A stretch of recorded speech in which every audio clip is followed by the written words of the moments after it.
어떤 집사님이 목사님은 얼굴이 아프리카로 가는 얼굴이 아니니까 가지 마세요 그러더라고요. 아무튼 참 작은 교회에서 파송을 받았는데 그 파송식이 참 많이 서로 간에 울던 그런 기억이 있습니다. 그러다가 아프리카에 사는 생활이 벌써 16년이 넘었습니다. 지금도 아프리카에 어울리는 얼굴인지 아닌지 여러분들이 한번 보시기 바랍니다. 많은 사람들이 아프리카를 검은 대륙이라 그렇게 표현하는데 앞에 검은 자를 붙인 이유는 희망적이고 긍정적인 의미보다는 좀 부정적이고 또 우리가 가까이 하기는 뭔가가 어색하고 뭔가가 좀 거시기한 그런 모습을 가지고 있는 의미가 아닐까 싶습니다. 세상에 보면 참 좋은 것들이 많은데 안 좋은 것들이 가득하고 좋은 것들은 참 없는 그런 대륙이 아프리카고 또 제가 사역하고 있는 우간다가 아닐까. 아프리카를 보면은 이슬람교로 아주 뒤덮여 있습니다. 해안 도서지방은 거의 무슬림들입니다. 상대적인 빈곤이 아니라 아주 절대적인 빈곤입니다. 우리는 양식이 없어서 사람들이 죽어야 되고 물이 없어서 동물들이 죽어가야 되는 그런 땅입니다. 평균 수명이 너무 짧고 영양실조에 걸려서 사망률은 또 굉장히 높습니다. 치명적인 풍토병들, 각종 또 전염병들, 질병들은 무수히 많습니다. 아프리카에만 있는 질병들이 굉장히 또 많이 있습니다. 정치, 사회적인 불안으로 전쟁은 끊임없이 일어나고 있고 지금도 여러 나라에서 반군들, 게릴라들이 활동하고 있고 그렇게 하면서 난민들이 계속해서 발생하고 있습니다. 제가 살고 있는 우간다, 사역하고 있는 우간다에도 주변의 여러 국가의 난민들이 아직도 살아가고 있습니다. 낮은 교육률, 또 교육 수준으로 문맹률은 높고 그래서 지금도 여전히 아주 형편없는 그러한 의식 수준, 도덕 수준에 머물러 있습니다. 각종 미신, 토속 종교, 샤머니즘적인 그런 하등 종교들은 곳곳에 없는 곳이 없을 만큼 사람들 속에 전파되어 있습니다. 이러한 모든 단점과 또 이런 모든 아픔과 이러한 모든 한계들을 가진 그 아프리카 대륙의 한 나라, 이름조차도 세련되고 멋지지 않는 우간다라는 나라입니다. 아프리카의 적도가 흐르고 있는 중간점에서 약간 동부 쪽에 있는, 그래서 중동부 아프리카에 속한 한 나라이고 세계에서 두 번째로 큰 담수호인 빅토리아 호수가 있습니다. 그 빅토리아 호수를 케냐가 아주 조금, 밑에 있는 탄자니아가 절반, 위에 있는 우간다가 절반, 그렇게 해서 이 빅토리아 호수를 함께 공유하고 있고 바다가 없는 그런 내륙 국가임에도 불구하고 해군이 있는 그런 나라가 또 우간다입니다. 성경에도 잘 나오고 있는 우리 유명한 강이 있습니다. 가장 유명한 강 나일강이 바로 우간다에서 시작을 합니다. 이 빅토리아 호수에서 이 나일강이 시작이 되어서 6,800km를 지나서 역사에 나오는 이집트를 거치고 지중해로 그렇게 흘러들어갑니다. 이렇게 유명한 그러한 지정학적인 요소를 가지고 있지만 실제로 거기에서 아름답게 좋은 소식들이 우러난 것은 하나도 없습니다. 우리 한국 사람들에게도 잘 알려진 이디아민이라는 사람이 있습니다. 아주 역사의 한 획을 그을 만큼 유명한 독재자로 아주 가장 잔악한 정치 지도자 중에 대통령 중에 하나로 악명 높은 사람이 바로 우간다의 대통령이었던 사람입니다. 신의 저항군이라고 했던 유명한 반군 단체가 있습니다. 소녀들은 잡아서 성노르게로 삼고 성병에 걸리고 임신을 하게 되면 수수께끼 갖다 던져버립니다. 소년 아이들은 잡아서 살인 훈련을 시켜가지고 말 그대로 소년 병기를 만듭니다. 살인 병기를 만듭니다. 누구를 제일 먼저 죽이느냐? 자기 가족을 먼저 죽게 해봅니다. 할아버지를 죽여서 와라, 할머니를 죽여서 와라. 그렇게 해서 그것의 테스트에 합격을 해야만이 이 아이도 살아남습니다. 이것이 우간다에서 일어났던 일이고 불과 몇 년 전까지 이 신에게도 저항한다고 하는 신의 저항군이라는 반군이 활동하고 있었습니다. 이러한 사실들이 온 세계에 전파되자 많은 사람들이 미국에다가 원성을 했어요. 너 미국들 지금 뭐 하고 있냐? 어떻게 지금 우리가 살아가는 21세기에 이런 일들이 일어날 수가 있나? 그렇게 하면서 세계 각지의 많은 사람들이 미국을 원망하게 되니까 미국 대통령이 미국의 그 특수부대들을 보내서 몇 년 전에 이들을 우간다 땅에서 다 소탕을 했습니다. 제가 사역하고 있는 주변의 땅들도 지금 20대 후반, 30대 초반 사람들 보면은 그때 끌려가서 소년병으로 끌려가서 입었던 상처들, 총자국들, 칼자국들을 몸에 아직도 가지고 있습니다. 아직 젊은 사람들이에요. 그런 아픔과 그런 정신적인 고통을 가지고 있는 사람들이 아직도 여전히 존재하고 있는 그러한 땅입니다. 그런데 왜 하나님께서 이렇게 아프리카 땅을 제 마음에 주셨는지 모르겠습니다. 다시 태어날 일은 없지만은 많은 사람들 앞에서 때로는 간증하면서 그런 얘기를 합니다. 다시 태어난다 하더라도 나는 또 아프리카 선교사로 갈 것이다. 그런데 하나님 앞에서 전혀 거리낌 없이 주저함도 없이 정말 꾸밈없는 그대로의 고백입니다. 많은 대륙이 있음에도 불구하고 가장 좋지 않은 대륙이라고 손꼽히는 그러한 대륙, 그러한 땅에서 지금 선교사로 살아가고 있고 선교사로 서 있다는 것이 저에게는 감사 간정의 1호입니다. 아프리카로 가더라도 10년은 넘기지 말고 오라고. 어느 날 파송해주는 교회 선배 목사님이 저에게 그렇게 했어요. 10년은 넘기지 마. 그런데 이제 한 턴만 더 넘기면은 이제 만 20년이 넘어갑니다. 이런 가운데서 하나님이 주신 그 아프리카의 땅에 대한 그 아픔들, 제가 오래전에 그런 얘기를 했습니다. 아프리카의 눈물이 하나님의 눈물입니다. 너무너무나 아픔이 많아요. 보니까요. 아픔 없는 사람이 없고 고통 없는 사람이 없어요. 뭐 사람 집집마다 죽음 없는 집이 없다고 하는데 아프리카는 여전히 죽어가고 있어요. 가난으로 죽고 질병으로 죽고 말라리아로 죽고. 어느 날 주일 예배 드리고 나오는데 목사님 저기 암흑에 그 기억하시죠? 전에 그 목사님 초대했던 집에 그 집에 동생이 지금 죽었대요, 말라리아로. 그래서 주일 오후에 오전 예배 드리고 오는 길에 집에 들렀어요. 그래서 잠시 들렀더니만은 거실에 더우니까 시신을 이제 방에다 안 넣어놓고 밖에다 거실에다가 침대에다 그냥 눕혀놨어요. 눈 뭐 뜨고 있어요. 이렇게 가서 눈을 감기고 예배를 드려주고 그렇게 왔습니다. 수많은 사람들이 죽어갑니다. 일주일에 한 건, 두 건들이 장례가 나오고 있어요. 나중에는 장례 참석하다가 아무것도 못할 정도로 장례식이 그렇게 많더라고요. 그래서 이 사람들은 도대체 살아가고 있는 거야, 죽어가고 있는 거야. 그런데 오늘 여전히 우리도 마찬가지입니다. 나의 생명이 친구인가? 아니면 나의 죽음이 나의 친구인가? 어떤 사람들은 생명이 친구로 삼고 어떤 사람은 죽음을 친구로 삼고 있지만은 아프리카 사람들을 보면은 죽음이 그들의 친구 같은. 그런데 그 속에서 살아가고 있는 우리 선교사도 똑같은 것을 하나 깨달았어요. 삶이 무엇이고 죽음이 무엇이고 생명의 복음이 무엇이고 도대체 이들의 현실은 무엇인가? 그 가운데서 참 많은 갈등들을 했습니다.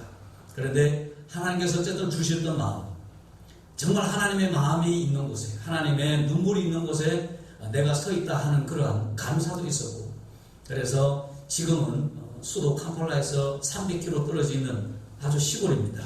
전기도 수도도 없고, 지금 우간다 사람들은 세계적으로 통계가 전기를 가장 못 쓰는 나라 1위가 그렇게 우간다로 알려져 있습니다.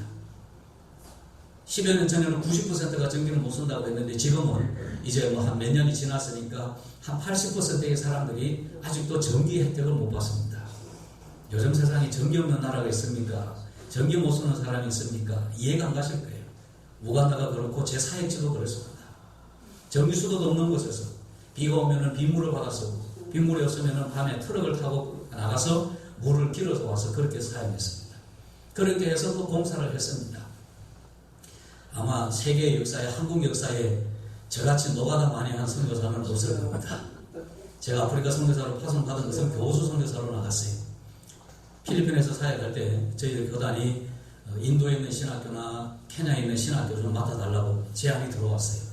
제안이 아니라 거의 좀 강권을 해주셨어요. 그래서 교단의 부탁을 받고 아프리카로 가서 신학교 사역을 하는데 명색이 학위를 가지고 있고 교수 선교사로 파송을 받았습니다. 그런데 우간다로 가게 되면서 거기서 열심히 노동을 했습니다.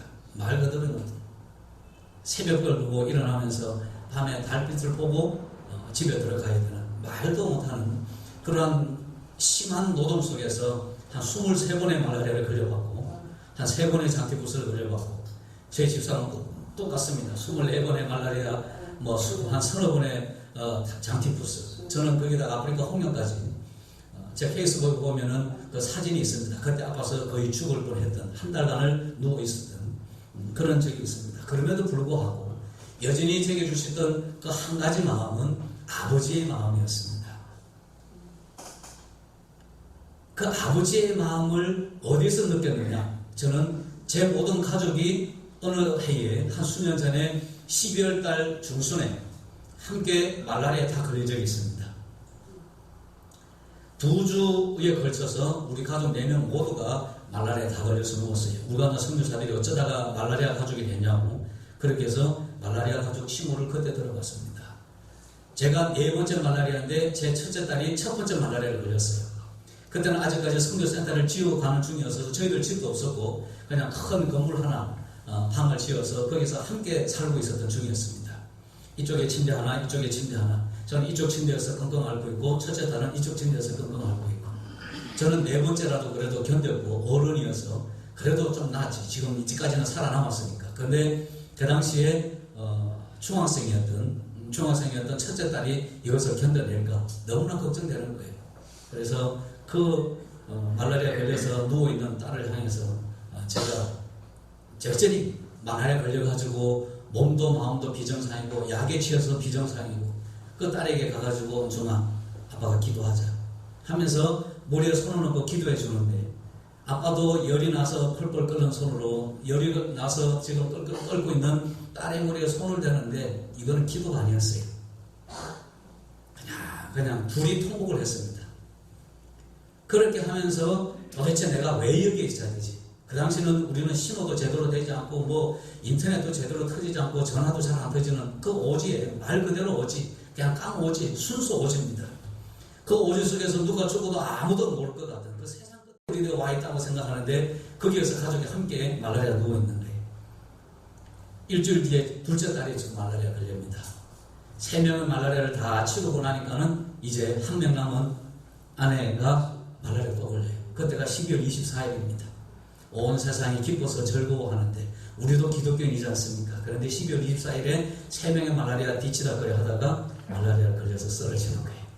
12월 25일 성탄절 예배는 우리 3명만 겨우 드리고 왔습니다. 근데 그때 마음이 참 비참했어요. 야, 삶이 이럴 수도 있는 건가? 살아남아서 그래도 감사해야 되는 건가? 그럴 때 그때 하나님이 주신 마음이 내 마음이 그런 마음이다 하는 거예요. 네가 말라리아 걸렸으면서 말라리아 걸린 딸에게 손을 얹으면서 기도가 아니라 통곡을 하면서 울었던 그 내 마음, 그것이 나의 마음이라는 하나님의 음성을 주셨습니다. 그래서 지금 저는 오지에서 살아가고 있습니다.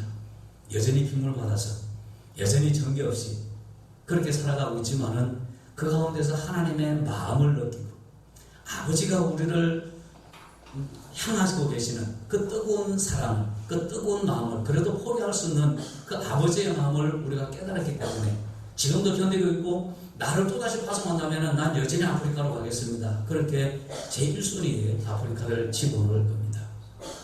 오늘 본문 말씀은 사도 바울이 이렇게 얘기합니다. 나의 간절한 기대와 소망을 따라 아무 일이든지 부끄러워하지 아니하고 지금도 처음과 같이 온전히 담대하여 살든지 죽든지 내 몸에서 그리스도가 존귀하게 되게 하려 하나니 이는 내게 사는 것이 그리스도니 죽는 것도 유익함이니라.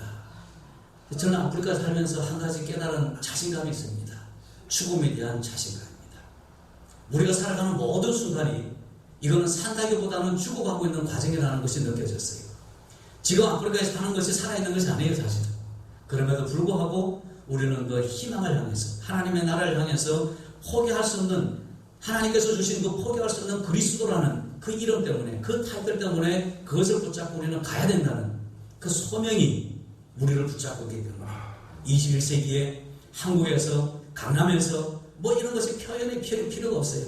오늘 그 오지 아무도 오지 않을 것 같은 말라모기가 가장 창궐하고 전기불이 들어오지 않는 그런 곳에 비료차도 내리지 않습니다. 잘 내리지 않습니다. 저희들은 기후가 너무너무 다른 지역이에요. 그런 어려운데 질병은 너무나 많고 사람들은 가난하고 그래서 선교사들이 나라를 선택할 때 그런 얘기들이 있습니다. 미안한 얘기지만 좋은 나라, 자녀 교육하기 좋고 살기 좋고 한국에 방문하기 좋고 손님들이 방문하기 좋은 곳 그런 곳을 찾는데 제가 무식해서 제가 상황 판단을 못해서 교수 선교사가 이런 오지에 들어갔겠습니까?